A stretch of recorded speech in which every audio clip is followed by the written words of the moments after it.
Pemirsa, seorang siswa SMA Negeri 3 Bandung terjatuh dari lantai 3 bangunan sekolah. Kejadian tersebut terjadi pada Selasa 28 November 2023 sekitar pukul 10 waktu Indonesia Barat. Lantaran kejadian tersebut, korban mengalami patah tulang sehingga harus dilarikan ke Rumah Sakit Halmahera, Kota Bandung.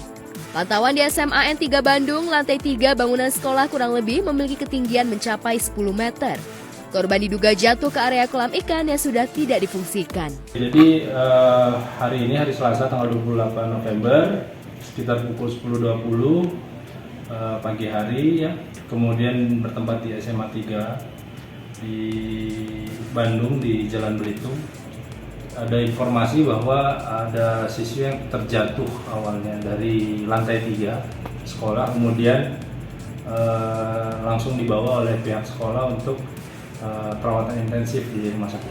Dalam keadaan istirahat, kan ya, semua anak sedang dalam keadaan istirahat, kemudian izin untuk jajan seperti itu, tetapi ada yang melihat kok ke lantai 3, nah seperti itu. Dan kami tidak mengetahui apa yang dilakukannya, tiba-tiba sudah tergeletak di bawah seperti itu, ya. Kebetulan tidak ada satupun yang tahu peristiwanya seperti apa. Tiba-tiba sudah tergeletak dan ada beberapa guru yang menyelamatkannya. Mendapat laporan tersebut, petugas Satreskrim Polrestabes Bandung langsung mendatangi sekolah dan melakukan olah tempat kejadian perkara. Dari hasil keterangan sementara pihak sekolah, menurut petugas kondisi korban saat ini mengalami patah tulang di bagian leher, tangan, kaki, dan luka di pelipis. Diketahui korban saat ini telah dirujuk ke Rumah Sakit Hasan Sadikin Bandung untuk menjalani perawatan. Sudah dirujuk ke Rumah Sakit Hasan Sadikin. Memang ada beberapa luka patah ya, mulai dari leher, kemudian tangan sampai kaki dan juga di pelipis. Nah itu sekarang dilakukan perawatan intensif.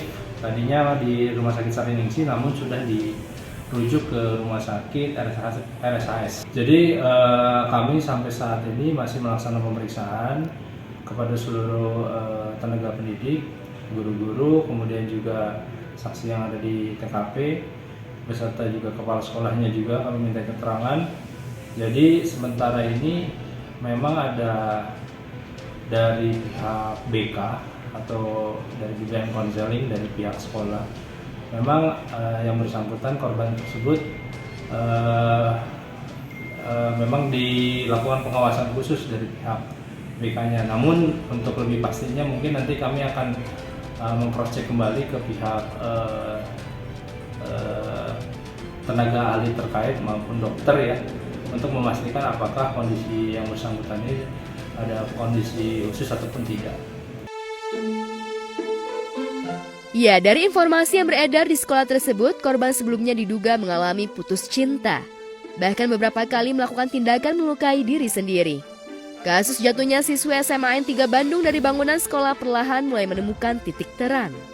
Pihak sekolah pun mengaku siswi tersebut tengah dalam pendampingan guru bimbingan konseling setelah melakukan asesmen psikosiswa berinisial AA tersebut. Ke arah masalah motif percintaan itu masih belum ada.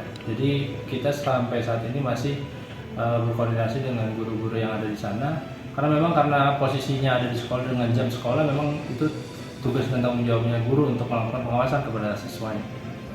Sejak masuk terus diklarifikasi kepada ahlinya, karena sekarang sudah ditangani oleh dokter ahlinya, dalam hal ini psikiater seperti itu.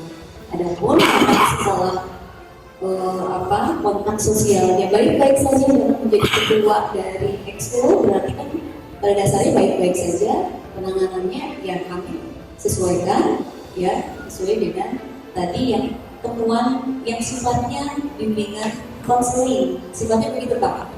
Akhirnya ya, penanganan yang dilakukan oleh orang tuanya, pembimbingan yang dilakukan oleh orang tuanya dilanjutkan sampai ke sekolah, dan kami tidak memperlakukan istimewa karena memang normal. Diduga kan cinta ya, memang kalau menurut ilmu Romeo and Juliet itu mencintai itu tidak boleh 100%. Jadi kalau ada sesuatu tidak begitu frustasi, kita bagi-bagi cinta kepada orang tua, cinta kepada keluarga. pacar juga, ya bagi-bagi aja. Jangan sampai semua 100%, kalau ada sesuatu jadi bisa menanggulanginya. Tapi itu juga baru diduga ya, dia karena putus cinta katanya. Nggak tahu. Ya kalau bicara soal cinta ya seperti itu. Di PMI sebenarnya suka keliling, kan ikut PMI juga, Palang Merah Indonesia di trauma healingnya ya.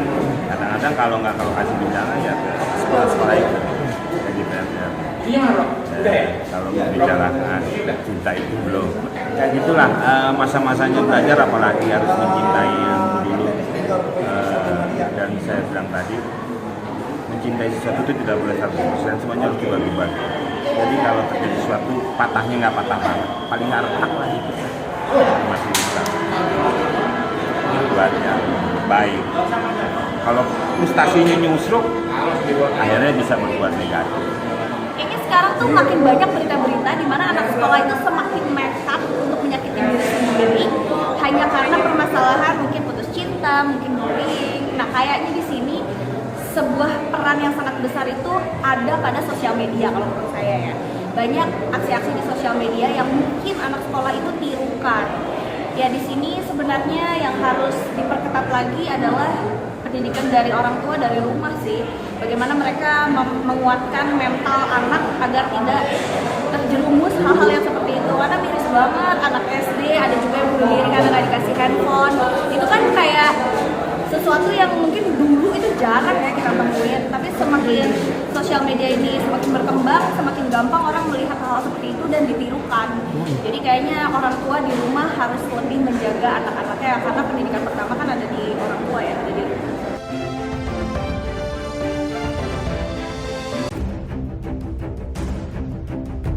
Era ponsel milik warga, penghuni tewasnya wanita muda tersebut.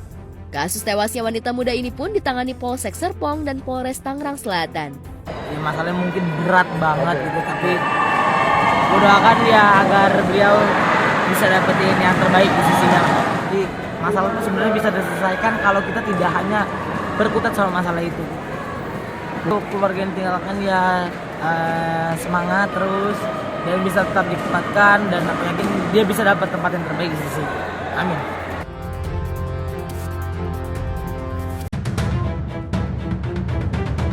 Sementara itu, seorang pemuda pelaku pembunuhan sadis dibekuk Satreskrim Polres Tebo bersama tim Opsnal Polres Tanjung Jabung Barat, Jambi.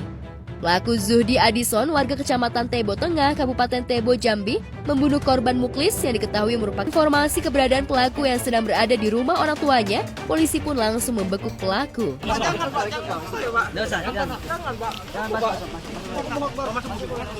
Ini HP korban. HP siapa tuh? Ini HP korban. Ini HP korban.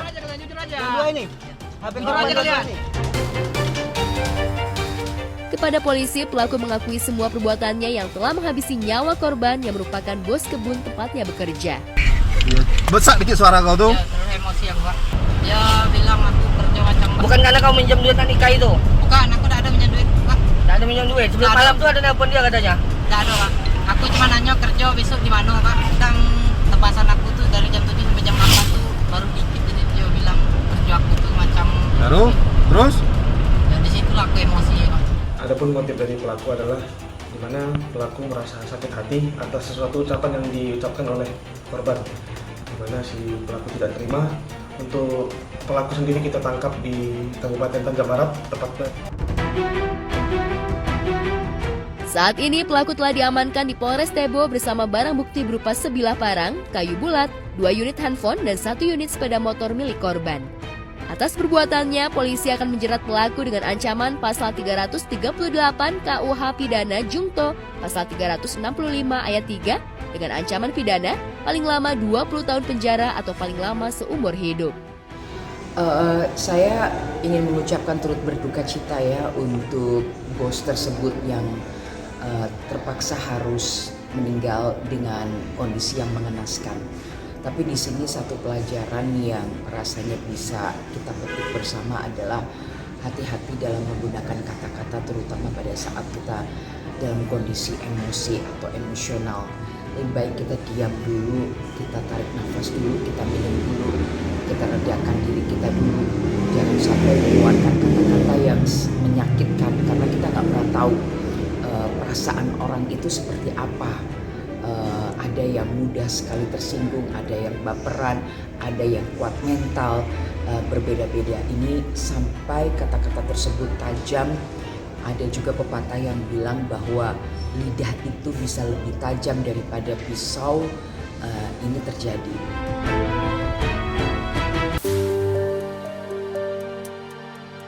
Dua anak diduga mencuri durian dan tertangkap basah pemiliknya viral di media sosial. Ulah dua anak tersebut diganjar sulutan rokok oleh seorang pria Parubaya yang diduga sang pemilik durian. Alih-alih sang pemilik kesal, namun aksinya kepada dua anak yang mencuri justru menuai banyak kecaman dari netizen. Ya, aksi sang lelaki Parubaya itu mendapat hujatan karena dianggap tidak pantas. Jikapun dua anak ini diduga mencuri durian, namun patutnya tidak lantas menghakimi sendiri dan baiknya dilaporkan kepada polisi. Terlebih aksi tersebut ada yang merekam dan diunggah ke media sosial. Mau belain anaknya tapi anaknya mencuri. Mau belain bapaknya tapi bapaknya jahat yang nyuruh. Gimana ya Kak? Tapi kadang orang kalau nggak di anak kecil, kalau misalnya gitu terus itu juga bahaya banget sih. Harus emang sekali dikerasin, kalau mencuri itu udah parah banget. Dengan susah, peringatan menurutku. Karena itu kita nggak tahu ya, maksudnya dia besar di lingkungan mana, emang lingkungannya seperti itu atau apa. Tapi menurut aku ya harusnya dikasih tahu aja sih kalau di sini ya. Ya jangan main hakim sendiri, juga jangan mencuri juga adik-adiknya. Ya gitulah, lebih ke edukasinya aja sih. Ya sebenarnya kalau emang nyuri durian ya mungkin dia kepengen banget, cuma caranya tuh sebenarnya salah. Cuma nggak harus kayak disundut rokok kayak gitu sih, itu kasihan banget. Ya harusnya bisa lah dengan maafkan, atau orang tuanya yang bertanggung jawab kayak dibayarin durian itu sebenarnya bisa. Cuma itu kasihan banget, itu udah keterlaluan, udah kelewatan banget caranya yang kayak gitu. Kasihan banget sih, pasti prihatin banget. Kita nggak tahu ya sisi dari keluarganya, atau anak itu lagi pengen banget atau lagi lapar, kita nggak tahu ya gitu. Ya harusnya jangan kayak gitu sih ya, apalagi sama anak kecil.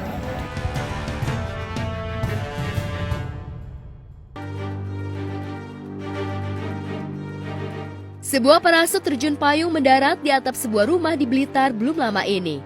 Videonya pun sempat terekam dan menjadi viral di media sosial. Wah, ini ngeblok semua. Ini kelihatannya nggak ada yang seperti ini loh.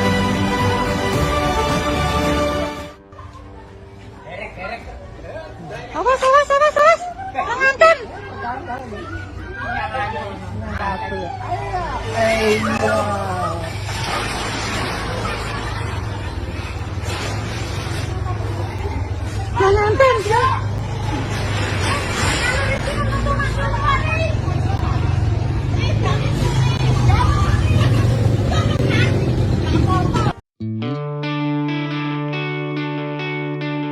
Ya, sebelum terjun di atap rumah, terlihat parasut menyangkut kabel listrik.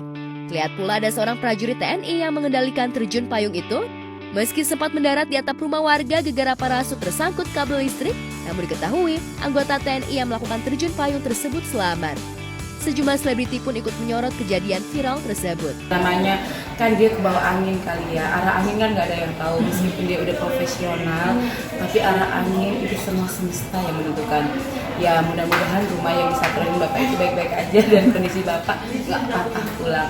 Ya besok-besok kalau misalnya itu mungkin lebih remnya, itu masih ada kan kayak teknik remnya di mana. Dan mungkin bapak masih itu pak, masih belum senior. Ya, kalau misalnya sebagai awam sih, kalau misalnya ada itu dan kejadiannya itu nggak kenapa-napa, rumahnya juga baik aja pasti ngakak. Ya ada semua juga pasti ngakak. Ya berdoanya cuma gitu aja, mungkin itu semua arah angin sih, itu takdir ya, bukan maunya beliau. Iya, pemirsa semuanya jangan lupa ya, jangan melakukan hal-hal yang sifatnya berbahaya. Kalau misalkan pengen mencoba olahraga ekstrim atau experience yang mungkin dikatakan ekstrim, jangan lupa cobanya itu harus sama orang yang 100% berpengalaman ataupun bersertifikasi. Pokoknya kalian harus jamin hal itu. Pokoknya jangan nyoba hal-hal yang sifatnya ekstrim sendiri. Apapun hal-hal yang ternyata juga bisa membahayakan bukan hanya diri kita, tapi juga orang lain.